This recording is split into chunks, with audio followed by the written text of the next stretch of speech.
ان الحمد للہ نحمده ونستعینه ونستغفره ونعوذ باللہ من شرور انفسنا ومن سیئات اعمالنا من يهده الله فلا مضل له ومن يضلل فلا هادي له واشهد ان لا اله الا الله وحده لا شريك له واشهد ان محمدا عبده ورسوله اما بعد فان خير الحديث كتاب الله وخير الهدي هدي محمد صلى الله عليه واله وسلم وشر الامور محدثاتها وكل محدثة بدعة وكل بدعة ضلالة وكل ضلالة في النار. اعوذ باللہ السمیع العلیم من الشیطان الرجیم من ہمزہ ونفخہ ونفثہ بسم اللہ الرحمن الرحیم رب اشرح لی صدری ویسر لی امری واحلل عقدۃ من لسانی یفقہوا قولی. بسم اللہ الرحمن الرحیم ان اللہ وملائکتہ یصلون علی النبی یا ایہا الذین آمنوا صلوا علیہ وسلموا تسلیما. اللہم صل علی محمد وعلی آل محمد کما صلیت علی ابراہیم وعلی آل ابراہیم انک حمید مجید. اللہم بارک علی محمد وعلی آل محمد کما بارکت علی ابراہیم وعلی آل ابراہیم انک حمید مجید. اللہم ربنا آتنا فی الدنیا حسنہ وفی الآخرۃ حسنۃ وقنا عذاب النار. لا الہ الا انت سبحانک انی کنت من الظالمین. حسبنا اللہ ونعم الوکیل. یا حی یا قیوم برحمتک استغیث ولا حول ولا قوة الا باللہ العلی العظیم.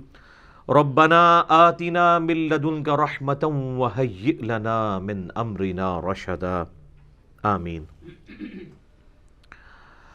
الحمدللہ آج 23 فروری 2020 کو سنڈے کے دن قرآن کلاس نمبر 17 میں ہم سورۃ البقرہ کی آیت نمبر 90 سے انشاءاللہ تعالی سٹارٹ لیں گے انشاءاللہ تعالی. پچھلی دفعہ ہماری گفتگو کنکلوڈ ہوئی تھی سورہ البقرہ کی آیت نمبر 89 کے اوپر، جو بڑی اہم ترین آیت ہے جس کے مفہوم کو بعض لوگوں نے مس یوز بھی کیا. اس کے اوپر میں نے تفصیل سے پچھلی دفعہ گفتگو کی تھی کہ اللہ کے محبوب صلی اللہ علیہ وآلہ وسلم کے وسیلے کو دوسرے اینگل سے پیش کیا کہ یہودی جنگوں میں فتح پانے کے لیے نبی علیہ السلام کا وسیلہ یوز کرتے تھے اور اسی آیت کو وہ کوٹ کرتے ہیں. تو میں نے بتایا تھا کہ اس کا کانٹیکسٹ ہی ڈیفرنٹ تھا کہ نبی علیہ السلام کی بعثت سے پہلے یہودی جب مشرکین عرب سے جنگوں میں مار کھایا کرتے تھے تو یہ کہا کرتے تھے آج تو تم ہمیں مار رہے ہو، جب وہ آخری پیغمبر آئیں گے ہم ان کے ساتھ مل کر قتال کریں گے اور پوری دنیا پہ ہمارا غلبہ ہوگا. اور یہ دھونس وہ ان کو لگایا کرتے تھے. یہ یعنی جنگوں میں فتح پانے سے مراد یہ تھا کہ وہ اللہ سے دعا کرتے تھے اللہ جلدی جلدی اس پیغمبر کو ہمارے پاس بھیج. اور جب وہ پیغمبر آ گئے تو سب سے پہلے وہ منکر بن گئے یہودی. اور مشرکین عرب جن کی طرف ڈائریکٹلی نبی علیہ السلام کی دعوت ابھی اس طریقے سے نہیں پہنچی تھی بلکہ انہوں نے یہی باتیں سنی ہوئی تھیں، جب وہ حج کے موقع پر نبی علیہ السلام سے ملاقات کرتے ہیں اوس اور خزرج کے لوگ تو وہ ان میں سے چند لوگ اسلام قبول کر لیتے ہیں. اور پھر کچھ عرصے بعد جب وہ دوبارہ آتے ہیں تو مزید لوگوں کے ساتھ آتے ہیں، حتیٰ کہ نبی علیہ السلام کو وہ اس چیز کے اوپر آمادہ کرتے ہیں کہ آپ ہجرت کر کے مدینہ شریف آ جائیں. اب یہ یہودیوں کی طرف جو ڈائریکٹلی قرآن ہدایت کی کتاب تھی، اس حوالے سے کہ ان کی کتابوں میں اس کی پروفیسیز موجود تھیں کہ آخری پیغمبر آئیں گے، ان پر کتاب نازل ہوگی، اس سے ان کو تو استفادہ نہیں ہوا لیکن انڈائریکٹلی مشرکین عرب کے قبائل اوس اور خزرج کے لیے یہ ہدایت کا سبب بن گئی کتاب. اب اللہ تعالیٰ نے یہودیوں کے اوپر ایک ورڈکٹ دی ہے، یہ ایک اور یونیورسل ٹروتھ آ رہا ہے. بئس ما اشتروا به انفسهم۔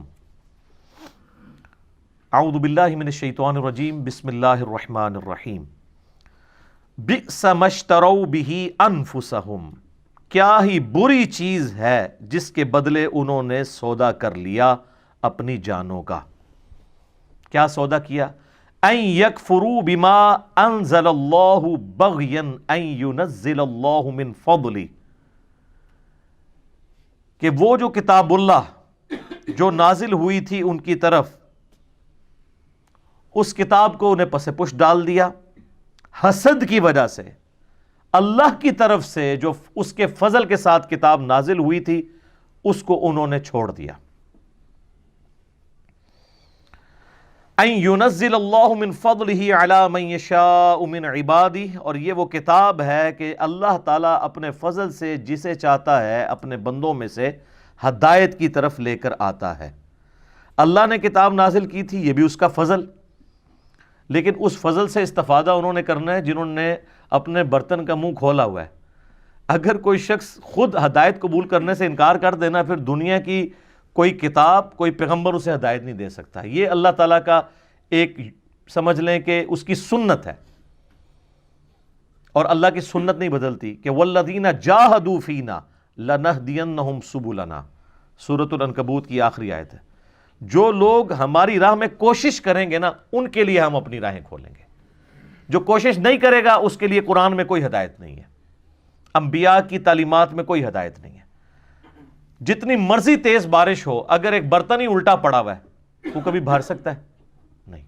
تو اللہ تعالیٰ یہی فرما رہا ہے کہ کتنا برا انہوں نے سودا کیا کہ اس نبی کے دنیا میں آنے سے پہلے تو یہ جنگوں میں دعا کیا کرتے تھے، اے اللہ جلدی جلدی اس پیغمبر کو بھیج کہ ہم اس پیغمبر کے ساتھ مل کر قتال کریں اور اللہ کے دین کا بول بالا کریں۔ اور آج جب وہ پیغمبر آئے ہیں، یہ اس کے کافر ہو گئے ہیں، اس کے منکر ہو گئے ہیں۔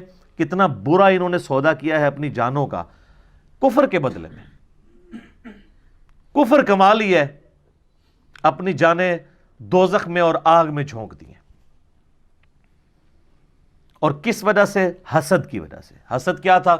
وہ یہ کہتے تھے کہ پیغمبر بنی اسرائیل میں ہوگا، یہودی النسل ہوگا تو ہم اسے مانیں گے، اسماعیلی پیغمبر کو ہم نہیں مانیں گے۔ حالانکہ یہ بات وہ بھی مانتے تھے کہ حضرت اسماعیل علیہ السلام بھی تو ابراہیم کے بیٹے ہیں، تو چاہے بنو اسرائیل ہوں یا بنو اسماعیل، دونوں ہے تو ابراہیم ہی ہیں۔ لیکن وہ کہتے تھے نہیں، جو حضرت یعقوب کی اولاد سے ہیں، یعقوب کا ہی لقب تھا اسرائیل علیہ السلام، ان کے سوا اگر کوئی اور نسل میں پیغمبر آئے گا، وہ ابراہیمی بھی کیوں نہ ہو، ہم نے نہیں اس کو ایز اے پیغمبر ایکسیپٹ کرنا۔ تو اب اللہ تعالیٰ فرما رہا ہے کہ اس کے سبب کیا ہوا؟ فَبَاءُوا بِغَضَبٍ عَلَىٰ غَضَبٍ، تو اللہ تعالیٰ کے غضب پر غضب کے وہ حقدار ہو گئے۔ یہ ڈبل غضب کیوں؟ مسلسل غضب کیوں؟ ایک تو انہوں نے اپنی کتاب کو ماننے سے انکار کیا جس کے اندر آخری پیغمبر کی پروفیسیز موجود تھی، ایک تو اس بات پر غضب کی اپنی کتاب کو ہی نہیں مان رہے، اور دوسرا جب وہ پیغمبر آ گئے وہ بھی تو اللہ کی حجت بن کے ہے، اس پیغمبر کا بھی انکار کر دیا۔ تو اللہ کی طرف سے غضب پر غضب کے مستحق ہوئے یہودی۔ وَلِلْكَافِرِينَ عَذَابٌ مُّهِينٌ، اور کافروں کے لیے ذلیل اور رسوا کر دینے والا عذاب ہے۔ وَلِعَوْذُ بِاللَّهِ تَعَالَى اللہم اجرنا من النار، اللہم اجرنا من النار، اللہم اجرنا من النار، آمین۔ وَإِذَا قِيلَ لَهُمْ آمِنُوا بِمَا أَنزَلَ اللَّهُ، اور جب انہیں کہا جاتا ہے کہ ایمان لے کر آؤ جو اللہ نے نازل کیا ہے اس پیغمبر کے ساتھ، قَالُوا نُؤْمِنُ بِمَا أُنزِلَ عَلَيْنَا، وہ کہیں گے، یہودی اس وقت یہ کہتے تھے کہ ہم ایمان لاتے ہیں اس کے اوپر جو ہم پہ نازل ہوا ہے۔ انہوں نے تو حضرت عیسیٰ علیہ السلام کو ماننے سے انکار کر دیا تھا، وہاں تو یہ بہانہ بھی نہیں تھا کہ وہ بنو اسرائیل سے نہیں ہے، حضرت عیسیٰ علیہ السلام خود یہودی النسل تھے، بنی اسرائیل میں سے تھے، ان کا بھی انکار کر دیا۔ تو ہر پیغمبر کا انکار کرنے کے لیے بہانے ان کے پاس ڈیفرنٹ ہوتے تھے۔ تو اللہ تعالیٰ فرما رہا ہے کہ جب ان کو ایمان کی طرف دعوت دی جاتی ہے تو یہ کہتے ہیں ہم صرف اسی پر ایمان لائیں گے جو ہم پہ نازل ہوا ہے، یعنی تورات اور زبور۔ انجیل بھی ان کی طرف تھی، اس کا بھی انکار کیا، قرآن کا بھی انکار کیا۔ وَيَكْفُرُونَ بِمَا وَرَاءَهُ، اور ہر اس چیز کا کفر کر دیں گے جو ان کتابوں کے سوا کوئی اور کتاب ہوگی، ہم نے نہیں اس کو ماننا۔ وَهُوَ الْحَقُّ مُصَدِّقًا لِمَا مَعَهُمْ، حالانکہ قرآن وہ حق ہے جو اس حال میں نازل ہوئی ہے کہ وہ تصدیق کر رہی ہے ان کتابوں کی بھی جس کے اوپر یہ ایمان لاتے ہیں۔ تو یہ تو اپنی کتابوں کو ہی نہیں مان رہے۔ اگر یہ واقعی اپنے آپ کو یہودی سمجھتے ہیں تو کم از کم اپنی کتاب کو مان کے اس پیغمبر کو مان لیں۔ تو یہ پیغمبر اور یہ کتاب ان کی کتابوں کی تصدیق کرتی ہے، اس اعتبار سے کہ اس کتاب کی پیش گوئی پوری ہوئی، اور اس اعتبار سے بھی کہ یہ کتاب ان کتابوں کو غلط نہیں کہتی بلکہ ان کتابوں کو بھی انڈورس کرتی ہے، لیکن پھر بھی یہ انکار کر رہے ہیں۔ قُلْ فَلِمَ تَقْتُلُونَ أَنْبِيَاءَ اللَّهِ مِنْ قَبْلِ، اے نبی علیہ السلام ان سے فرمائیے کہ اگر تمہارا یہی بہانہ ہے نا کہ ہم صرف اپنے نبیوں کو مانیں گے بنی اسرائیل کے اور کسی پیغمبر کو نہیں مانیں گے، تو یہ ذرا بتاؤ کہ تم اپنے نبیوں کو پھر قتل کیوں کرتے تھے؟ یہ پھکی ہے، اینٹی وینم، اسی اور اصول اور مبادی پہ الزامی جواب کہ اگر تم یہ کہتے ہو کہ محمد صلی اللہ علیہ وآلہ وسلم بنو اسرائیل میں سے ہوتے تو ہم انہیں مان لیتے، تو یہ بتاؤ بنی اسرائیل کے پیغمبروں کو قتل بھی تو تم لوگ خود ہی کرتے تھے، حتیٰ کہ عیسیٰ علیہ السلام کے بھی قتل کا فتویٰ نکالا، وہ تو اللہ نے ان کو زندہ اٹھا لیا، ادروائز حضرت عیسیٰ علیہ السلام کو بھی انہوں نے سولی چڑھا دینا تھا۔ تو اگر تمہاری یہ لاجک مان لی جائے کہ ہم اپنے سوا کسی اور پیغمبر کو نہیں مانیں گے جو کسی اور نسل سے ہوگا، تو جو تمہاری اپنی نسل سے پیغمبر آئے ہیں، حضرت زکریا علیہ السلام، یحییٰ علیہ السلام، ان کے علاوہ کئی انبیاء کو تو تم نے خود قتل کیا، ایون عیسیٰ علیہ السلام کو بھی قتل کرنے کی سازش کی۔ یہ اللہ تعالیٰ فرما رہا ہے کہ اپنے نبی علیہ السلام کو کہ آپ یوں ان سے کہیں، قُلْ فَلِمَ تَقْتُلُونَ أَنْبِيَاءَ اللَّهِ مِنْ قَبْلِ إِن كُنْتُم مُؤْمِنِينَ، اگر تم واقعی سچا ایمان رکھتے ہو تو اپنے نبیوں کو کیوں قتل کرتے رہے ہو؟ ظاہر ہے اس بات کا کیا جواب ہوگا کسی کے پاس؟ اس کا جواب صرف یہ ہوگا کہ اس کی بات نہیں سننی، کیونکہ بات ہی اتنی وزنی ہے۔ وَقَالَ الَّذِينَ كَفَرُوا لَا تَسْمَعُوا لِهَذَا الْقُرْآنِ وَالْغَوْا فِيهِ لَعَلَّكُمْ تَغْلِبُونَ، کافر کہتے ہیں قرآن جب پڑھا جا رہا ہو نا اس کو مت سنا کرو اور شور مچا دیا کرو، یہی ایک طریقہ ہے کہ تم قرآن پر غالب آ سکو، کیونکہ ان کو پتہ ہے قرآن پہ غلبہ کیسے ہوگا، کیونکہ اتنی لاجیکل یہ بک ہے کہ اس کا ہم لاجیکل آنسر تو نہیں دے سکتے، لیکن کم از کم شور مچا کے یہ تو کر سکتے ہیں کہ نہ خود سنیں نہ کسی کو سننے دیں۔ جب لوگ سنیں گے ہی نہیں تو قبول کیسے کریں گے؟ آج بھی یہ یاد رکھیے گا، جو یہ کہتا ہے نا کسی کی بات نہیں سننی، تو سب سے بڑی دلیل اس کی باطل پہ ہونے کی یہی ہے۔ اگر تم اپنے عقائد میں کانفیڈنٹ ہو تو کہو کہ جی ہماری بات تو 24 کیرٹ سونا ہے جی، پیش کریں قرآن و سنت پہ، کوئی اور بھی بات کرتا ہے آپ سنیں اس کی بات اور چیک کریں، اور جو کہ کسی کی سننی نہیں ہے تو آپ سمجھ لیں کہ دال میں کالا نہیں ہے، پوری دال ہی کالی ہے، کیونکہ وہ تو پچ کھیڑنا چاہتا ہے نا، نہ کھیڑیں گے نہ کھیڑن دیں گے۔ وَلَقَدْ جَاءَكُمْ مُوسَى بِالْبَيِّنَاتِ، اور بے شک تمہارے پاس تو موسیٰ علیہ السلام آئے تھے کھلے معجزات لے کر۔ دو بڑے معجزات ان کے کیا تھے؟ عصا پھینکتے تھے اژدہا بن جاتا تھا، وہ آگے سورۃ الاعراف میں ڈیٹیل آئے گی، اور دوسرا اپنے گریباں سے یوں ہاتھ نکالتے تھے تو یہ ہتھیلی بالکل سورج کی طرح روشن ہو جاتی تھی۔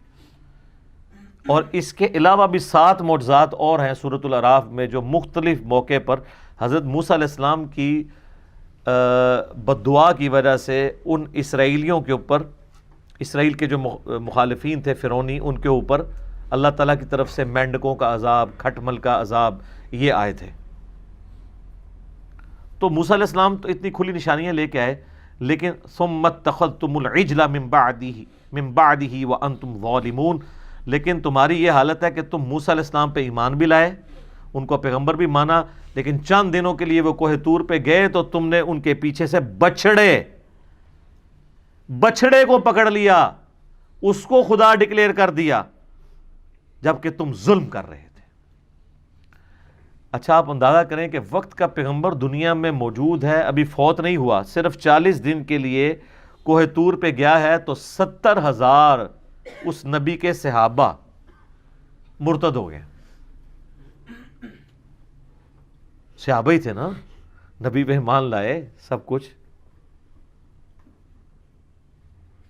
اور ہماری جو یہ امت ہے اس پہ اللہ کا خاص فضل ہے، یہ امت توحید ہے. آج پیغمبر کو دنیا سے گئے آلموسٹ 1400 سال گزر چکے ہیں، اس کے باوجود مائنیوٹ خرابیاں ضرور آئیں عقیدوں میں شرک کے اعتبار سے، لیکن شرک جلی نہیں آیا. آج بھی جو اللہ تعالیٰ کی صفات میں بھی شرک کر رہے ہیں نا، ان کو بھی آپ مشرک ہیں تو وہ برا مانتے ہیں. وہ کہتے ہیں ہم نماز میں پڑھتے ہیں محمد عبدہ و رسولہ، اور اب ہمیں مشرک کہہ رہے ہیں. ہم نبی علیہ السلام کو اللہ کا نہ تو بیٹا مانتے ہیں، ہم تو اللہ کا بندہ ہی مانتے ہیں. مسئلہ استانت میں جو ایشو آتا ہے وہ الگ اپنی جگہ، لیکن وہاں پہ بھی وہ کہیں گے ہم معبود نہیں مانتے، نبی علیہ السلام کو اللہ کا بندہ ہی مانتے ہیں. تو ایز فار ایز توحید فی ذات از کنسرنڈ، اللہ کی ذات میں جہاں تک توحید کا جو ایشو ہے یا شرک فی ذات کے حوالے سے، اس امت کو اللہ تعالیٰ نے محفوظ رکھا ہے. خاص کرم ہے اس امت کے اوپر. یہ قیامت تک کے لیے اس حوالے سے ایک یونیک امت ہے. باقی جو عقائد کی خرابیاں ہیں کم از کم وہ بھی دور کی جا سکتی ہیں، کیونکہ کتاب سلامت ہے. اگلے انبیاء کی تو کتابیں بھی چینج ہو گئی. تو اللہ تعالیٰ فرماتا ہے کہ تم لوگوں نے تو بچڑے کو الہ کے طور پہ مان لیا تھا، جبکہ تمہیں یہ بات پتہ تھی. یہ ظلم جب کر رہے تھے نا، تمہیں علم تھا یہ ظلم کر رہے ہو. وَإِذْ أَخَذْنَا مِيثَاقَكُمْ، اور یاد کرو جب ہم نے تم سے یہ عہد لیا تھا. تم سے مراد تمہارے آباء و اجداد سے 6 لاکھ ساتھی تھے حضرت موسیٰ علیہ السلام کے، 12 قبائل میں 50 ہزار کے. ہم نے تم سے ایک عہد لیا تھا. وَرَفَعْنَا فَوْقَكُمُ الطُّورَ، اور تم پر طور پہاڑ کو بلند کیا تھا. یہ وہ جو پہلے جتنے واقعات آئے ہیں نا وہ دوبارہ سے ریپیٹ ہو رہے ہیں اس میں، کہ وہ طور پہاڑ، اتنا بڑا پہاڑ اللہ نے بادل کی طرح سسپینڈ کر دیا ان کے سروں کے اوپر، اور کہا کہ پکڑو اس کتاب کو، تورات کے اوپر چلو. اب اتنی بڑی جب دھمکی ان کو لگائی گئی تو اس وقت تو بڑی مضبوطی کے ساتھ انہوں نے اس دھمکی کو ایکسیپٹ کرتے ہوئے کتاب اللہ کو مان لیا، لیکن بعد میں اس کا پاس نہیں رکھ سکے.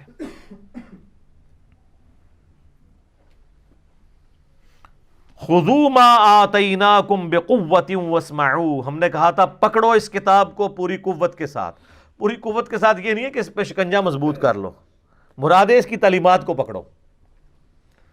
یہاں بھی لوگ کہتے ہیں ہم جی قرآن تو پڑھ رہے ہیں. قرآن پڑھنے کا مطلب کیا ہے؟ تلاوت کرنی ہے اس کی، صرف اس کی تعلیمات پر عمل کرنا ہے پوری قوت کے ساتھ. مراد یہ کہ کتاب اللہ کے اوپر ایمان لاؤ، جیسا کہ حق ہے اس کی پیروی کرو. واسمعوا، اور غور سے سنو اللہ کی تعلیمات کو.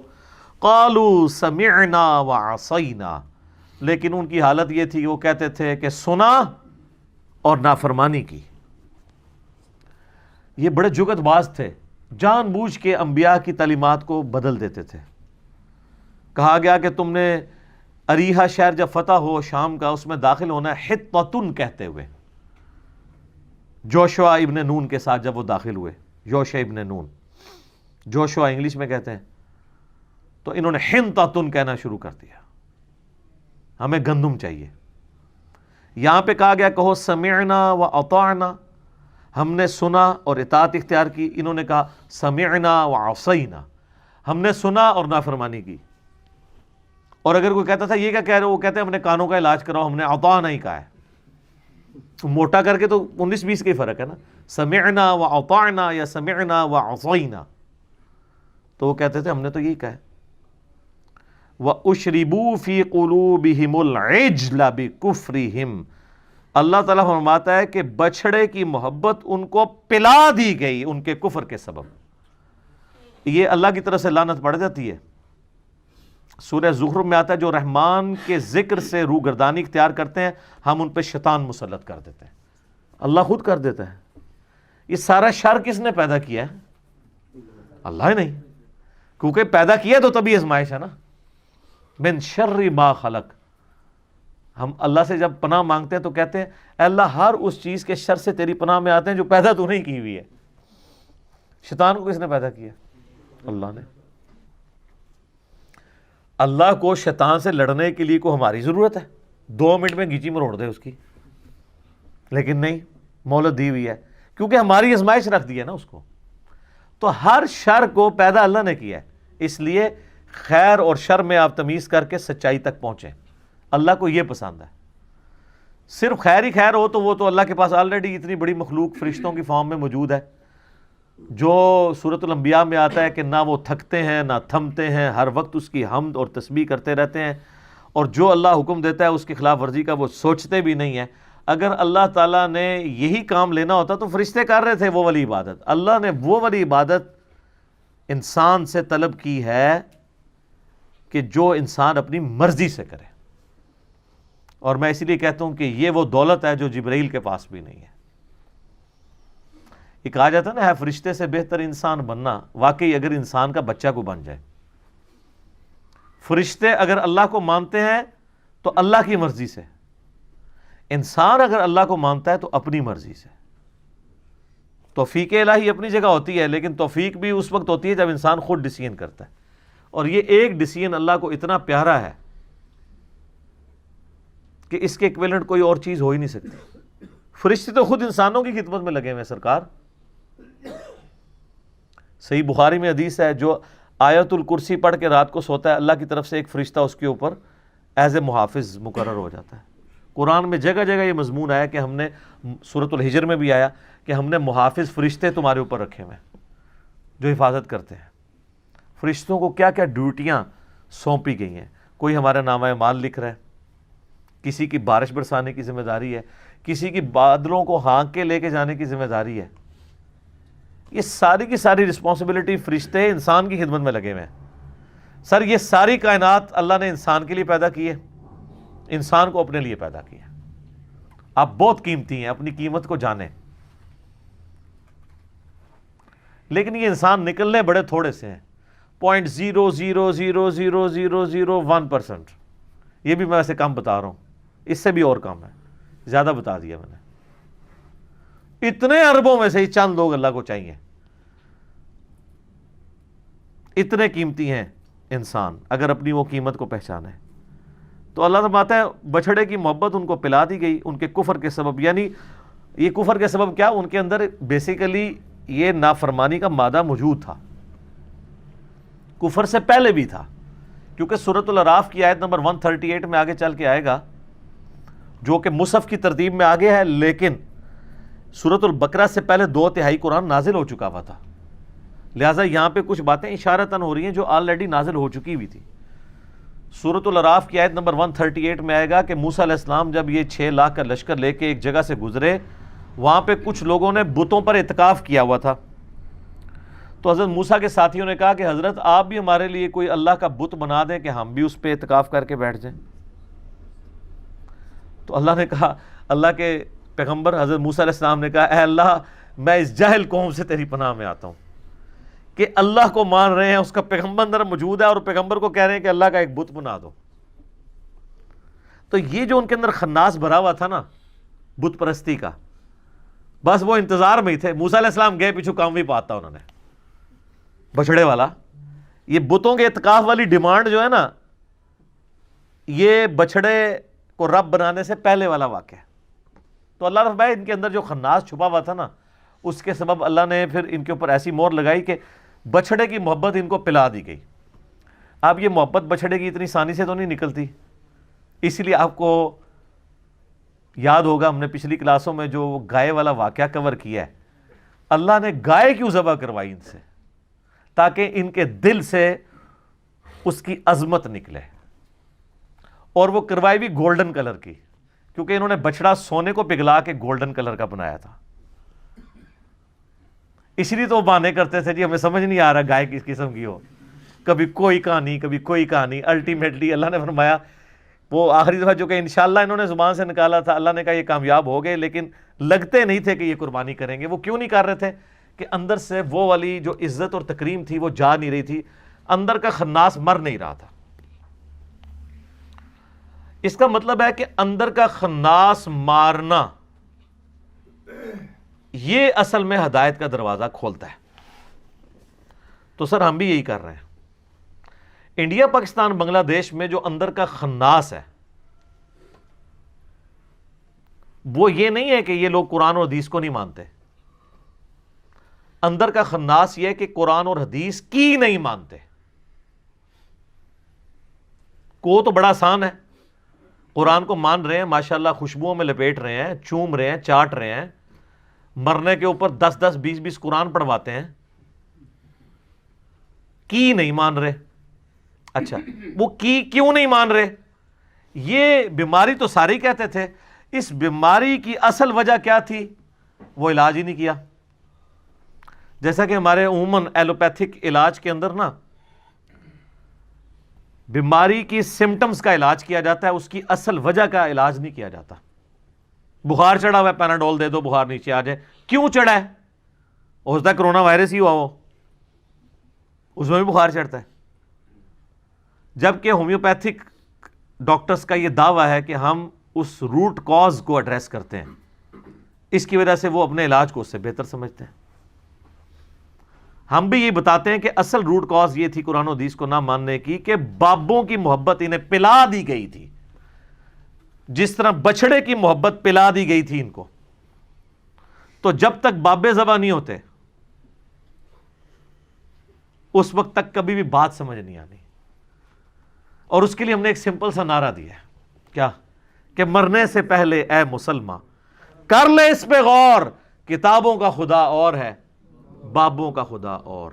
اور یہ دعویٰ ہم نے صرف زبانی کلامی نہیں کیا, بلکہ پھر ہم نے اس کی مثالیں پبلک کے سامنے رکھی ہیں کہ آپ کے بابوں نے آپ کو کوئی ایک بات بھی صحیح نہیں بتائی ملاوٹ کے بغیر. اگر آپ کہیں کہ انہوں نے بتایا اللہ ایک ہے, تو سر ہندو کیا کہتے ہیں؟ اللہ دو ہیں.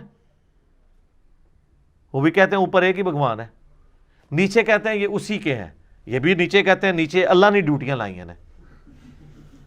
کہانی تو وہی ہے, اس کی شکل ڈیفرنٹ ہے. اوپر تو سارے ایک ہی مان رہے ہیں.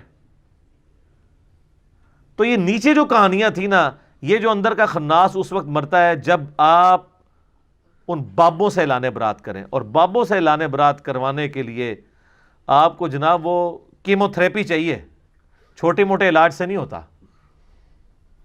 اور وہ ایک بار لگ جائے نا, ویسے تو کینسر کے علاج میں تو چانسز ہوتے ہیں کہ دوبارہ کینسر ہو جائے, لیکن اللہ کے فضل سے یہاں سے جو کیمو تھراپی ہوتی ہے نا اس پلیٹ فارم سے, اس کے بعد وہ مریض جو ہے وہ اس قابل ہو جاتا ہے کہ آگے مریضوں کو ٹھیک کرنا شروع کرتا ہے کہ ادھر آؤ بھائی تو اصل مسئلہ دسنے کی ہے اے وے کہانی.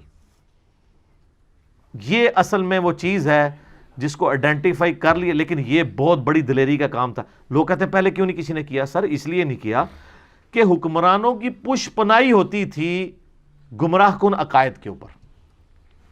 جب اورنگزیب عالمگیر دربار پہ بیٹھا رہے گا تو نیچے عوام کیا کرے گی؟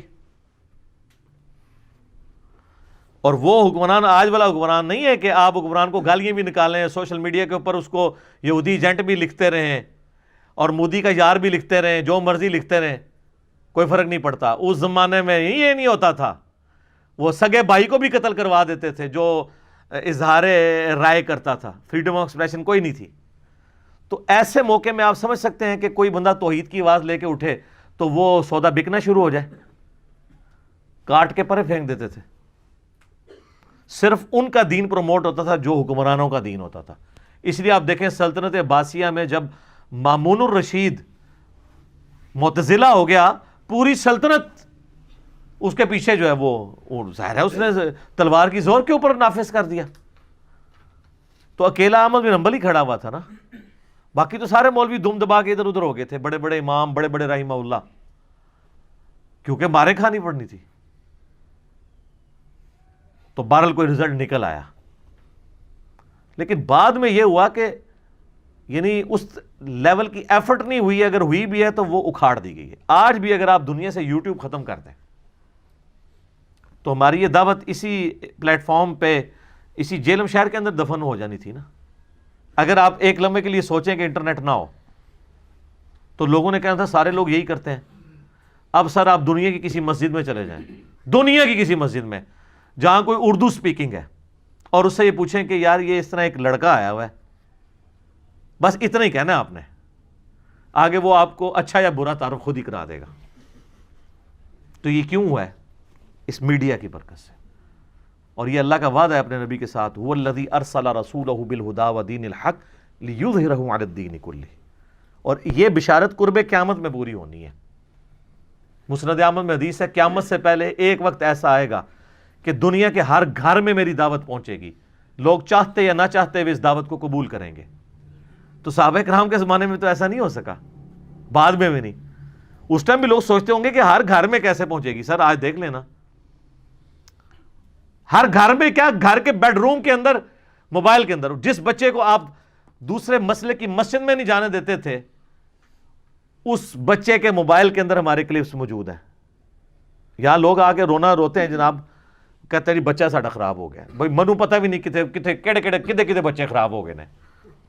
یہ اللہ تعالیٰ نے ریسورسز پرووائڈ کیے، اس دور کی برکت ہے۔ تو اللہ تعالیٰ ہمارا ان کو بچڑے کی محبت پلا دی گئی تھی ان کے کفر کے سبب۔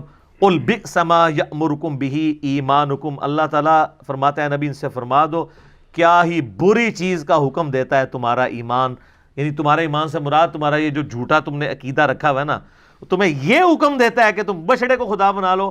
تمہارے تو کرتوت ایسے ہیں، تم لوگوں نے تو اپنے پیغمبر کی موجودگی کے اندر کفر و شرک کیا، آج پیغمبر آخر الزمان صلی اللہ علیہ وآلہ وسلم کا انکار کر رہے ہو، تو کوئی معیوب بات نہیں ہے۔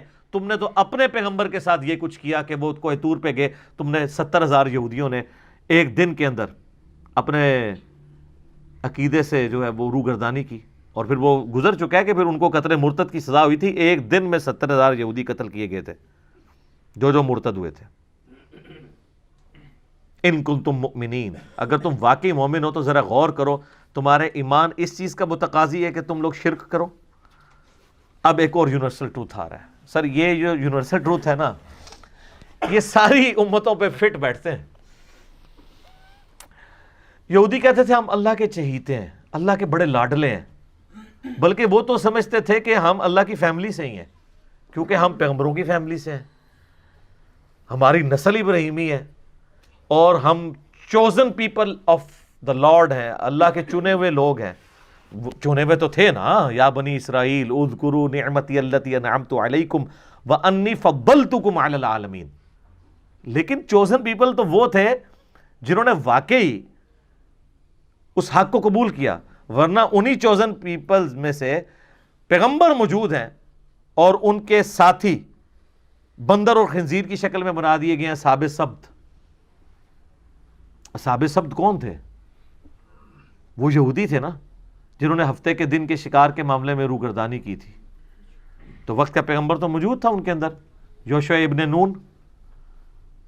بخاری مسلم دونوں میں حدیث ہے، نبی علیہ السلام نے فرمایا کہ بنی اسرائیل کا انتظام ہمیشہ پیغمبروں کے ہاتھ میں رہا ہے، مسلسل حضرت موسیٰ علیہ السلام سے لے کر عیسیٰ علیہ السلام تک 1400 سال تک ان کی تار ٹوٹی نہیں ہے۔ ایک پیغمبر موت سے پہلے اپنی جگہ ایک دوسرے پیغمبر کو خلیفہ بنا کے جاتا تھا، 1400 سال تک پیغمبر آتے رہے، 3 کتابیں نازل ہوں، اور حشر یہ ہو رہا ہے۔ اللہ تعالیٰ اب ان سے کہہ رہا ہے قُلْ إِن كَانَتْ لَكُمُ الدَّارُ الْآخِرَةُ عِنْدَ اللَّهِ خَالِصَةً مِّن دُونِ النَّاسِ، اے نبی ان سے فرماؤ کہ اگر یہ تم سمجھتے ہو کہ آخرت میں جو جنت ہے، آخرت کی زندگی کے حقدار صرف تم ہی ہو، جنت، وہ کہتے ہیں جنت حسین دی، کہتے ہیں نا، اور خود حسینیوں والا ایک کام بھی نہیں، سوٹیں لگا رہے ہیں اور کہہ رہے ہیں جنت حسین کی۔ اللہ تعالیٰ ہمارے، اگر تم یہ سمجھتے ہو نا باقی لوگوں کو چھوڑ کے جنت کے حقدار صرف تم ہو، فَتَمَنَّوُا الْمَوْتَ إِن كُنتُمْ صَادِقِينَ، تو ذرا پھر یہ دعا کیا کرو، اے اللہ جلدی جلدی موت دے، میں جنت میں پہنچ جاؤں۔ ہاں تو آپ میں سے کون کون تیار ہے؟ یہ لٹمس ٹیسٹ اللہ نے رکھا ہے کہ جو واقعی جنت کا حقدار ہے نا، وہ ہر وقت اس انتظار میں رہے گا یا اللہ موت آئے، میں جلدی جلدی جنت میں پہنچوں۔ تمنا کرو موت کی، موت کی دعا کرنے کی اجازت نہیں ہے، بخاری مسلم میں حدیث ہے، نبی علیہ السلام نے منع کیا کہ کوئی شخص یہ دعا نہ کرے کہ اللہ مجھے موت دے دے مصائب سے تنگ آ کے، کیونکہ وہ مصائب تو آپ کا امتحان ہے، لیکن تمنا کی جا سکتی ہے اگر حالات و واقعات اتنے بگڑ جائیں تو بالکل ٹھیک ہے۔ امام بخاری کے ساتھ ان کی زندگی میں یہی ہوا ہے نا، ان کے کلاس فیلوز نے ان کے خلاف اتنا پراپوگنڈا کیا کہ جس شہر میں جاتے تھے شہر کے دروازے پہ پہلے ہی بندہ کھڑا ہوتا تھا کہ حضرت ادھر نہیں آنا، آپ تو گمراہ ہیں۔ آج ان کے حضرت ان کے مریدوں کو کوئی جانتا بھی نہیں ہے، پوری دنیا میں بخاری بخاری ہو رہی ہے، ٹھیک ہے، یہ بات ہے۔ لیکن یہ لوگ اپنی زندگی میں ساروں نے بڑی بڑی تکلیفیں کاٹی ہیں۔ امام حنیفہ رحمہ اللہ کو زہر کا پیالہ پینا پڑا ہے منصور کی جیل کے اندر، زبردستی، اور محبت میں آپ چیف جسٹس بن جائیں، ان کا میں نے نہیں بننا، ان کا اچھا آپ نہیں بن رہے تو میں آپ کو زہر دے دوں گا۔ وہ کہتے ہیں میں اہل ہی نہیں اس کا، اس لیے وہ کہتے تھے کہ پھر اپنی مرضی کے فتوے لیں گے یہ۔ تو خلیفہ منصور نے کہا کہ آپ جھوٹ بول رہے ہیں کہ آپ اس کے اہل نہیں ہیں، آپ اہل ہیں۔ تو انہوں نے کہا جو شخص جھوٹا ہوتا ہے تو وہ تو ویسے ہی اہل نہیں رہتا۔ پھکی دیتی امام حنیفہ نے بھی کہ تم انہوں اگر جھوٹا کہہ رہے ہیں تو مطلب پھر تو میں ویسے ہی اہل کوئی نہیں ہوں۔ اور وہ اصل میں تقیہ کر رہے تھے کہ میں اہل اس اعتبار سے نہیں ہوں کہ جو تم مجھ سے فتوے لینا چاہتے ہو نا، یہ دنیا کا کتا میں نہیں بن سکتا۔ جو بعد میں قاضی ابو یوسف نے جو گندے فتوے دیے ہیں، الامان والحفیظ، انہی کے شاگرد نے، اور پھر اسی بنیاد پہ تلوار کی زور کے اوپر فقہ حنفی انہوں نے پھیلا دیے۔ امام حنیفہ تو بیچارے جس عہدے کو قبول نہ کرنے کی وجہ سے مر گئے، ان کے شاگرد نے اسی عہدے کو قبول کر کے زبردستی حکومت وقت کی پشت پناہی کے ساتھ سارے معاملات کیے۔ یہ سر فرق ہے، کیونکہ ان کو نظر آ رہا تھا کہ اس کا نقصان کیا ہوگا۔ تو اللہ تعالیٰ مارا ہے کہ اگر تم یہ سمجھتے ہو نا جنت آپ کے لیے خاص ہے یہودیوں، اور تم اللہ تعالیٰ کے بڑی لاڈلی امت ہو، تو دل میں کبھی تمنا تو کرو نا موت کی۔ سر جو لوگ اللہ سے محبت کرنے والے ہیں نا، ان کے دل میں تو ہر وقت موت کی تمنا رہتی ہے۔ صحیح مسلم میں حدیث ہے، جو شہادت کی تمنا کے بغیر مرا وہ کفر کی شاخ پہ مرا، نفاق کی شاخ پہ مرا، منافقت کی تمنا تو موجود ہے۔ بخاری میں حدیث موجود ہے، سعد ابن معاذ کو جب تیر لگا گھٹنے میں، اب چھوٹا سا ایک زخم ہی تھا، گھٹنے میں تیر لگنے سے کوئی بندہ تو نہیں مار جاتا، ان کی مین رگ کٹ گئی تھی، پٹی کی۔ پھر انہوں نے دعا کی، اے اللہ اگر مشرکین عرب نبی علیہ السلام کے اوپر اب نہیں چڑھائی کریں گے جس طرح کہ انہوں نے بدر میں کی، احد میں کی، اور آج خندق میں کی ہے، اس کے بعد اگر کوئی ایسا معاملہ نہیں ہونے والا تو اسی زخم کو میرے لیے کھول دے اور مجھے شہادت کی موت دے دے۔ یہ صحیح بخاری میں۔ تو وہ زخم ان کا جاری ہو گیا، سعد ابن معاذ کو اللہ تعالیٰ نے شہادت کی موت دے دی۔ اوس کے سردار تھے، ان کی وجہ سے پورا قبیلہ مسلمان ہوا، انہوں نے بھوک ہڑتال کر دی تھی، اسلام لے کے آئے اور ہے بڑے جنگجو ٹائپ کے تھے، اپنے قبیلے میں چلے گئے کہ میں اس وقت تک نہ کھاؤں گا نہ پیوں گا جب تک سب لوگ مسلمان نہیں ہوتے۔ سر عمر سیریز میں انہوں نے سعد ابن معاذ کو فلمایا ہے، مدینے جاتے ہی سب سے بڑا جو سمجھ لینا تلخ تجربہ تھا مسلمانوں کے لیے وہ یہ تھا، کیونکہ مدینے کا ڈان جو تھا نا وہ سعد ابن معاذ تھا، کوئی چسکتا بھی نہیں سی انہوں تو بغیر، اور ڈان تھے وہاں کے، اور اللہ نے دیکھے کہاں پہنچا دیا، اور ان کو وہ شہادت کی تمنا ملی، کیونکہ بخاری میں موجود ہے نبی علیہ السلام نے خندق کے موقع پہ کہہ دیا تھا کہ یہ آخری دفعہ ہے کہ کافر تم پہ آئے ہیں، اب تم کافروں پہ حملہ کرو گے، اور وہی ہوا۔ اگلے سال نبی علیہ السلام نے پھر 6 ہجری کے اندر عمرے کا ارادہ کیا، وہ صلح حدیبیہ ہو گئی، 7 ہجری میں غزوہ خیبر ہوا، 8 میں فتح مکہ ہو گیا۔ تو مومن تمنا کرتا ہے موت کی اس اعتبار سے کہ اے اللہ اگر دنیا میں میرے لیے کوئی خیر باقی نہیں ہے، میرے لیے زندگی میں امتحان ایسے آنے والے ہیں جن کو میں برداشت نہ کر کے کفر کی زندگی میں نہ چلا جاؤں، اگر اس اعتبار سے کوئی موت کی تمنا رکھتا ہے تو وہ صحابہ کی سنت ہے، شہادت کے اعتبار سے جو تمنا رکھتا ہے، کیونکہ اگر آپ تمنا ہی نہیں ہوگی شہادت کی تو آپ جنگ خاک لڑیں گے جا کے۔ خالد ابن ولید جو ہے وہ کس طریقے سے ان کے اعصاب کے اوپر سوار تھے رومنز کے اور پرشینز کے. وہ سیدھا پہلے تو خط بھجواتے تھے کہ میں وہ قوم لے کے آ رہا ہوں کہ تمہیں شراب اتنی محبوب نہیں ہے, عورتیں اتنی محبوب نہیں ہیں جتنا وہ موت سے محبت رکھتے ہیں. تو سر ایسے جو لوگ ہیں جو آپ کے ذہن میں شاید کھر دماغ ہوں, ان کے آگے کون سی سپر پاور ٹھہر سکتی ہے؟ لمیٹڈ ریسورسز کے ساتھ یرموک اور قادسیہ کے اندر انہوں نے ناکو چنے چبوا دیے ان کو. تو اللہ تعالیٰ ہمارا یہودی ہو, اگر تمہیں یہ یقین ہے نا کہ تم جنت تمہارے لیے گارنٹیڈ ہے, تو ایک دفعہ موت کی تمنا تو کرو اگر تم سچے ہو. اور اللہ تعالیٰ خود ہی جواب دے رہا ہے وَلَن يَتَمَنَّوْهُ أَبَدًا بِمَا قَدَّمَتْ أَيْدِيهِمْ, یہ کبھی بھی موت کی تمنا نہیں کریں گے بسبب ان اعمال کے جو انہوں نے آگے بھیجے ہوئے ہیں. ان کو پتہ ہے کہ کرتوت ہم نے کیا کیے ہوئے ہیں. یہاں بھی میں آپ کو بتا دوں, یہ جو لوگ بڑی بڑھ چڑھ کے تقریریں کر رہے ہوتے ہیں نا, اگر آپ سیریسلی ان سے سوال کریں نا تو ان کا پول کھل جاتا ہے. بڑا بڑا دعویٰ کرتے ہیں او جی موت کا ایک وقت مقرر ہے جو آنا ہے, تو یہ 10 باڈی گارڈ کو رکھے ہوئے ساتھ. حالت یہ ہوتی ہے کہ بس وہ ٹائلٹ بغیر باڈی گارڈ کے جا رہے ہوتے ہیں, باقی ساری ایکٹیویٹیز اس طریقے سے کر رہے ہوتے ہیں.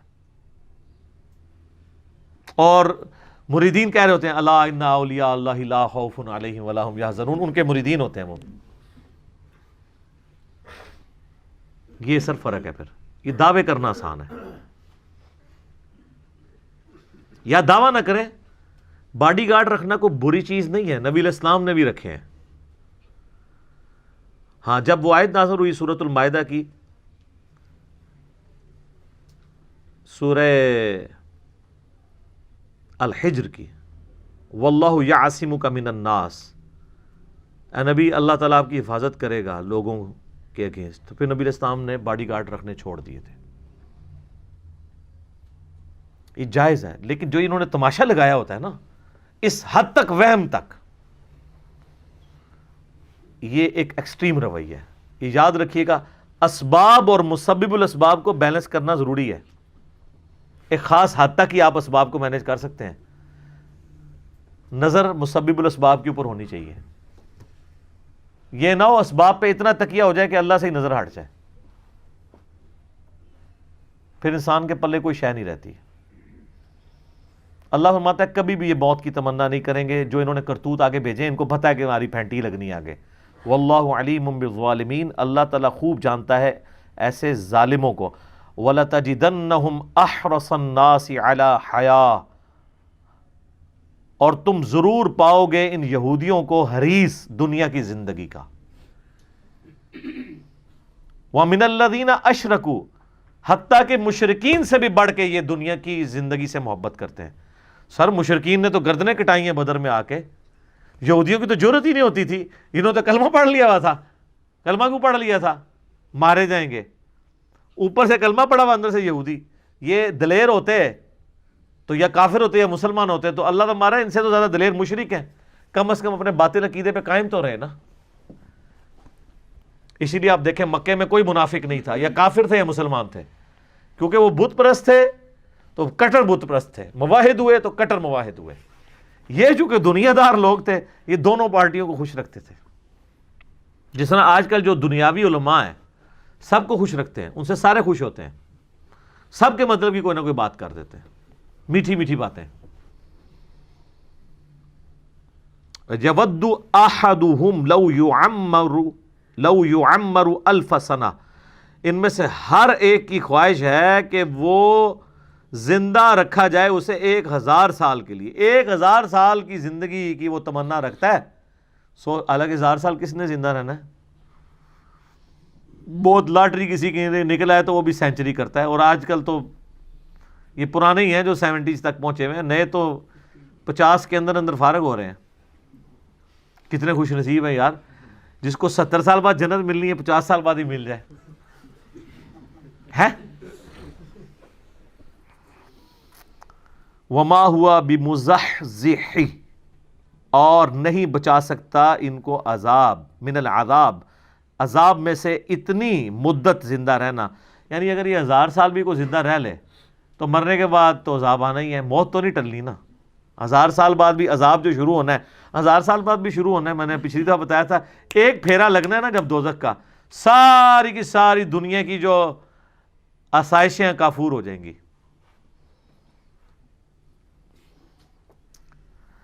وما ہوا بمزحزحیہ من العذاب ان یعمر، نہیں بچا سکتا ان کو 1000 سال تک زندہ رہنے والی عمر بھی عذاب سے. واللہ بصیر بما یعملون، اور اللہ تعالیٰ دیکھ رہا ہے جو وہ اعمال کر رہے ہیں. اللہ تعالیٰ غافل نہیں ہے. یہ دھمکی ہے کہ کوئی چیز بھی اللہ سے چھپی نہیں ہوئی ہے. یہ جتنے تمہارے کرتوت ہیں نا وہ دیکھ رہا ہے اللہ تعالیٰ. قل من کان عدوا لجبریل، اے نبی فرما دیجئے کہ جو کوئی بھی جبرائیل کے ساتھ دشمنی کرے، فَإِنَّهُ نَزَّلَهُ عَلَىٰ قَلْبِكَ بِإِذْنِ اللَّهِ، تو بے شک اس نے آپ کے دل کے اوپر جو قرآن نازل کیا ہے تو اللہ کی اجازت سے کیا ہے. اللہ نے جبرائیل کو بھیجا ہے. یہودی کہتے تھے جبرائیل ہمارا دشمن ہے. یہ وہی اسے بنی اسرائیل کی طرف لانی چاہیے تھی، اس نے غلطی سے بنو اسماعیل کی طرف لے گیا. جس طرح شیعہ میں بھی ایک غرابیہ فرقہ ہوتا تھا آج سے آلموسٹ 1000 سال پہلے، جس میں یہ عقیدہ تھا کہ یہ وہی نعوذ باللہ ثم نعوذ باللہ مولا علی کی طرف آنی تھی، غلطی سے محمد رسول اللہ کی طرف چلی گئی. خیر شیعہ نے اسی وقت اس کو اوورکم کیا اور کافر ڈکلیئر کر دیا. آج تاریخ میں اس کا کوئی نام و نشان نہیں ہے سوائے یہ کہ ہم کبھی کتابوں میں پڑھ لیں. اسے فرقہ کہتے ہیں غرابیہ. غراب عربی میں کسے کہتے ہیں؟ کوے کو. وہ کہتے ہیں جیسے کوے ہم شکل ہوتے ہیں نا، تو 2 کووں کو دیکھ کے اندازہ نہیں ہوتا، تو جبرائیل کو یہ اندازہ نہیں ہوا کہ میں نے مولا علی کی طرف جانا ہے یا رسول اللہ کی طرف، نعوذ باللہ. تو شیعہ نے ایسے فرقے کو خود کافر کہہ کے اپنے اندر سے خارج کر دیا. ظاہر ہے کہ غلوف تو رہا ہے نا ساری امتوں میں. پھر مولا علی کے بارے میں تو نبی علیہ السلام نے یعنی واضح طور پہ فرمایا تھا، حدیث موقوف تو موجود ہے نا. مولا علی نے کہا کہ میری وجہ سے 2 فرقے دوزخ میں جائیں گے اور میری وجہ سے 2 فرقے گمراہ ہوں گے، ایک میری محبت میں غلوف کر کے اور ایک میری دشمنی میں، یعنی ناصبی اور رافضی. تو ایکسٹریم رویے تو رہے ہیں. تو اس امت میں بھی یعنی آپ سمجھ لیں کہ عیسیٰ ابن مریم کی مثل ہے مولا علی، کہ یہودیوں نے ان کا انکار کیا اور گمراہ ہوئے، اور عیسائیوں نے ان کی شان میں غلوف کیا اور گمراہ ہوئے. یہاں پہ بھی مولا علی کی شان میں غلوف کیا، روافظ نے گمراہ ہوئے، اور ناصبیوں نے ان سے بغض رکھ کے گمراہ ہوئے. تو اللہ تعالیٰ فرما رہا ہے کہ جو جبرائیل سے دشمنی کرتا ہے اس کو یہ پتہ نہیں وہ دشمنی کس سے کر رہا ہے، وہ تو اللہ سے کر رہا ہے. جبرائیل کو اپنی مرضی سے آیا تھا. سورہ التحریم میں آتا ہے کہ فرشتے تو وہی کرتے ہیں جو اللہ ان کو حکم دیتا ہے، اور فرشتوں کا سردار جبرائیل وہ اللہ کی مرضی کے بغیر آ جائے گا. مصدقا لما بین یدیہ، جبکہ یہ کتاب اس حال میں نازل ہوئی ہے کہ وہ تصدیق کر رہی ہے جو تمہارے ہاتھوں میں آلریڈی کتاب موجود ہے. یہ کوئی نئی دعوت نہیں لے کے آئی، اسی کو رینیو کرنے کے لیے آئی ہے. وَہُدًى وَبُشْرَىٰ لِلْمُؤْمِنِينَ، اور یہ ہدایت ہے اور بشارت ہے ان لوگوں کے لیے جو بات مان لیں، جو ایمان لانے والے ہیں. جو بات نہیں مانیں گے ان کے لیے تو قرآن میں کوئی ہدایت نہیں ہے. مَن كَانَ عَدُوًّا لِلَّهِ، یہ بھی ایک اور یونیورسل ٹروتھ آ رہا ہے. جو کوئی اللہ سے دشمنی کرے، وَمَلَائِكَتِهِ، یا اس کے فرشتوں کے ساتھ، وَرُسُلِهِ، یا اس کے رسولوں کے ساتھ، وَجِبْرِيلَ، یا جبرائیل کے ساتھ، وَمِيكَالَ، یا میکائیل علیہ السلام کے ساتھ، فَإِنَّ اللَّهَ عَدُوٌّ لِلْكَافِرِينَ، تو بے شک اللہ تعالیٰ ایسے کافروں کا دشمن ہے جو اللہ کے ولیوں سے دشمنی کرے. اس کے کانٹیکسٹ میں وہ بخاری کی ایک حدیث بھی ہے کہ اللہ تعالیٰ فرماتا ہے جو میرے ولی سے دشمنی کرے میرا اس کے خلاف اعلان جنگ ہے، اور میرا بندہ میرا قرب حاصل نہیں کر سکتا مگر فرائض میں پابندی سے، اور نوافل میں کثرت سے میرا اتنا قرب حاصل کر لیتا ہے کہ میں اس کے ہاتھ بن جاتا ہوں جس سے وہ پکڑتا ہے، میں اس کے پاؤں بن جاتا ہوں جس سے وہ چلتا ہے، میں اس کے کان بن جاتا ہوں جس سے وہ سنتا ہے، میں اس کی زبان بن جاتا ہوں جس سے وہ بولتا ہے، میں اس کی آنکھیں بن جاتا ہوں جس سے وہ دیکھتا ہے. بس انڈیا پاکستان بنگلہ دیش میں یہاں کے نا حدیث کو چھوڑ دیتے ہیں کیونکہ انہوں نے اپنے بابے نکالنے ہوتے ہیں اس حدیث میں سے. اچھا، اور یہ حدیثیں ان بابوں پہ فٹ کر رہے ہوتے ہیں جنہوں نے اپنے ناموں کے کلمے پڑھائے ہیں، جنہوں نے انڈیا پاکستان میں شرک پھیلایا ہے.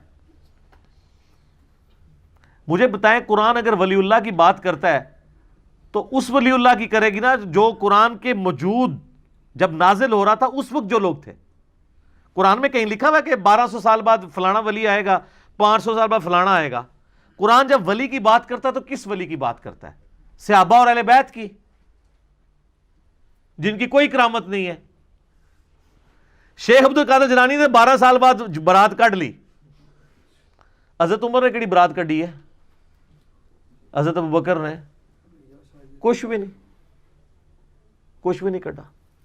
سب کہانی ہے جھوٹ. تو یہ میں آپ کو فرق بتا رہا ہوں. تو اس حدیث میں آگے الفاظ ہیں کہ میرا بندہ جب اپنے دشمن کے اگینسٹ مجھ سے پناہ طلب کرتا ہے تو میں اسے پناہ دیتا ہوں. اپنے دشمن کے اگینسٹ مجھ سے دعا کرتا ہے, میں اس کی دعا قبول کرتا ہوں. اگر وہ اللہ کا ہاتھ ہی بن چکا ہے پھر اللہ سے کیا مانگ رہا ہے؟ وہ اللہ سے مانگنے کی ضرورت نہیں. ایک بندہ اللہ کا ہاتھ اس کا ہاتھ بن چکا ہے تو جدھر مرضی ہاتھ لے جائے, وہ جس کی مرضی گیچی پر روڑ دے. اللہ سے کیا مانگ رہا ہے وہ پھر؟ کہ اللہ مجھے اپنے دشمن کے اگینسٹ تو بچا لے. تو اللہ کو تو چاہیے وہ کہے کہ یار تنو ہاتھ بناتا ہے نا, کر جو مرضی. یہ مطلب ہی غلط ہے اس کا. ہاتھ بن جاتا ہوں, پاؤں بن جاتا ہوں, آنکھیں بن جاتا ہوں, مراد یہ ہے کہ اس کے ہاتھ, پاؤں, آنکھیں, کان یہ اللہ کی اطاعت میں ہی اٹھتے ہیں, اللہ کے نافرمان نہیں ہوتے. یہ مطلب ہے. اچھا وہ اس میں بھی اگلی کہانی کراتے ہیں. وہ کہتے ہیں جی وہ تو پہلے ہی گناہ نہیں کر رہا تھا تبھی تو اسے انعام ملا ہے, اور آپ انعام کو کہہ رہے ہیں کہ پھر دوبارہ وہی انعام مل رہا ہے. اس نے اپنی کان, آنکھیں اور ہاتھوں کو گناہوں سے محفوظ کیا ہے تو وہ ولی بنا ہے نا. اب آپ دوبارہ اس کو کہہ رہے ہیں کہ ولی بننے کی وجہ سے اس کی آنکھیں, کان اور یہ سب کچھ یہ جو ہے گناہوں سے محفوظ ہو جائیں گے, تو پھر انعام کیا ہوا ہے نا کہانی. ویسے سر ادھر علاج اتنے ہے سرجن صاحب کو. میرے بھائی کوئی دنیا کا بڑے سے بڑا بابا یہ کہہ سکتا ہے کہ میں جو اب ولی بن گیا ہوں تو اب مرتے دم تک میرا ایمان سلامت رہے گا؟ اس کی گارنٹی کوئی شخص اپنے بارے میں کہہ سکتا ہے؟ کوئی صحابی بھی کہہ سکتا ہے سوائے جن کو بائی نیم جنت کی بشارت ہوئی ہے. وہ بھی انہوں نے خود نہیں کہا, اللہ نے وحی کے ذریعے بتایا. ورنہ تو فتح مکہ پہ کتنے ایمان لانے والے حضور کی وفات کے بعد مرتد ہوئے ہیں اور حضرت بکر کے خلاف کھڑے ہو گئے منکرین زکوٰۃ, مسلمہ کذاب کے ساتھ ملنے والے لوگ. تو مراد یہ ہے کہ جو بندہ اعمال میں استقامت کرتا ہے نا, میں اس کی آنکھیں بن جاتا ہوں, کان بن جاتا ہوں, ہاتھ بن جاتا ہوں. یعنی اللہ تعالیٰ پھر اس کو یہ انعام دیتا ہے کہ اب میرا اسپیشل پروٹوکول ہے تیرے ساتھ. پہلے تو نے اپنی ایفرٹ سے یہ کام کیے تھے نا, اب میری تائید تیرے ساتھ ہوگی کہ میں تجھے یہ تائید کروں گا کہ آندہ کبھی تو برائی کی طرف جانے بھی لگا نا, تیرا میں ہاتھ پکڑ لیا کروں گا. جیسے کہ یوسف علیہ السلام کا پکڑا.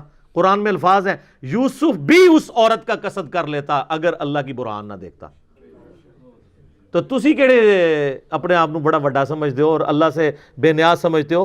یوسف تو پیغمبر تھے, وہ بے نیاز نہیں ہے اللہ سے, تو بابا کون سا بے نیاز ہو سکتا ہے اللہ سے؟ تو اس کا مطلب یہ ہے ہاتھ بن جاتا ہوں, پاؤں بن جاتا ہوں. اور یہ تو ہمارا حضور کے بارے میں عقیدہ نہیں ہے کہ آپ کی زبان جو ہے وہ اللہ کی زبان ہے. ہم یہ کہتے ہیں کہ آپ کی زبان پر اللہ کا کلام جاری ہوتا ہے. وما ينطق عن الهوى ان هو الا وحی یوحى. نبی علیہ السلام وہ کہتے ہیں جو اللہ وحی کرتا ہے ان کے اوپر. یہ قرآن میں جو ہے نا کہ ان پر اللہ کا ہاتھ تھا جب نبی علیہ السلام بیعت کر رہے تھے, تو اللہ کا ہاتھ مراد یہ کہ گویا نبی کی بیعت اللہ کی بیعت ہے, فزیکل ہاتھ نہیں. کیونکہ قرآن میں ہے من یطیع الرسول فقد اطاع اللہ, جس نے رسول اللہ کی اطاعت کی اس نے اللہ کی اطاعت کی. تو جو چیزیں بالمفہوم اور با محاورہ ہوتی ہیں اس کو فزیکل معنی یہ پہنا دیتے ہیں اور آگے کہانیاں کراتے ہیں. تو اللہ تعالیٰ فرماتا ہے کہ جو کوئی دشمنی کرے گا اللہ کے ساتھ, اس کے فرشتوں کے ساتھ, جبرائیل کے ساتھ, میکائیل کے ساتھ, تو اللہ تعالیٰ ایسے کافروں کا دشمن ہے. اور آج بھی جو صحیح اولیاء اللہ سے دشمنی کرے گا اللہ کی ان کے ساتھ دشمنی ہے, یہ ذہن میں رکھیے گا. اور صحیح اولیاء اللہ وہ ہوں گے جو اللہ کی عبادت کروائیں گے, اپنی عبادت نہیں. آپ مجھے بتائیں, ویسے کو عام بندہ کوئی چھوٹی سی بات کر دے تو لوگ کیا کہتے ہیں جی, کتنا متکبر ہے جی, میں کرتا ہے, کہتے ہیں نا. تو یہ جو بابا کہتا ہے آپ کو کہ جو میرا مرید ہو گیا میں جنت میں نہیں جاؤں گا اس وقت تک جب تک کہ آپ کو ساتھ نہ لے جاؤں, اس کی میں نہیں آپ کو نظر آتی؟ ادھر کہتے ہیں سبحان اللہ, اتنی بڑی میں کے اوپر سبحان اللہ. اللہ کہنا چاہیے لعنت اللہ علی الکاذبین، ایسے جھوٹے پہ اللہ کی لعنت ہو جو یہ دعویٰ کر رہا ہے. تمام ولیوں کی گردن پہ میرا پاؤں ہے. اتنا متکبر شخص. کیا ابو بکر نے کبھی کہا ہے کہ ساری امت کی گردن پہ میرا پاؤں ہے؟ آپ کا بابا کہتا ہے، آپ کہتے ہیں سبحان اللہ. تو لعنت ہے پھر ایسے عقیدے کے اوپر جو ایسے متکبرین کو اولیاء اللہ سمجھتے ہیں. میں ان بزرگوں کو کچھ نہیں کہہ رہا، ہو سکتا ہے انہوں نے نہ کہا ہو، لیکن آپ کہانیاں کروا رہے ہیں کہ انہوں نے کہا ہوا ہے. تو آپ ذرا تھنک آؤٹ آف باکس کریں جو اتنا متکبر ہو. اب میں آپ کو بتاتا ہوں اللہ کے نیک بندے کی نشانی کیا ہے. بخاری مسلم دونوں میں ہے، اے میری بیٹی فاطمہ اس بات پہ نہ کرنا کہ اللہ کے نبی کی بیٹی ہو، اگر اللہ نے پکڑ لیا تو میں تمہارے کچھ کام نہیں آؤں گا. تو سیدہ فاطمہ تو جنتی عورتوں کی سردار ہیں. آپ کے بابے جو ہیں وہ تو اس قابل بھی نہیں ہیں کہ وہ ان کی جوتیوں کی خاک بھی لے سکیں سیدہ فاطمہ کی، اور ان کے اندر آکڑ اتنی ہے کہ میں اپنے مرید جنت میں لے کے جاؤں گا. تو تھوڑا سا مرنے سے پہلے اے مسلمان کر لے اس پہ غور. کتابوں کا خدا اور ہے، بابوں کا خدا اور جب تو غور کر لے گا تیرے اندر سے آواز آئے گی کیا کہ نہ میں وابی نہ میں بابی، میں ہوں مسلم علمی کتابیں. ٹھیک ہو گیا جی. صلوات بر محمد وآل محمد. اللہم صلی علی محمد وعلی آل محمد کما صلیت علی ابراہیم وعلی آل ابراہیم انک حمید مجید. اللہم بارک علی محمد وعلی آل محمد کما بارکت علی ابراہیم وعلی آل ابراہیم انک حمید مجید. اللہ تعالیٰ سے دعا ہے جو حق بات میں نے کہی اللہ تعالیٰ ہمارے دلوں میں راسخ فرمائے. اگر جذبات میں میرے منہ سے کوئی غلط بات نکل گئی اللہ تعالیٰ ہمیں معاف کر دے اور ہمارے دلوں سے بھی محو کر دے. ہمیں کتاب و سنت کی تعلیمات پر عمل کر کے دوسرے بھائیوں تک پہنچانے کی توفیق عطا فرمائے. سبحانک اللہم و بحمدک اشہد ان لا الہ الا انت استغفرک و اتوب الیک وما علینا الا البلاغ المبین. جزاکم اللہ خیرا.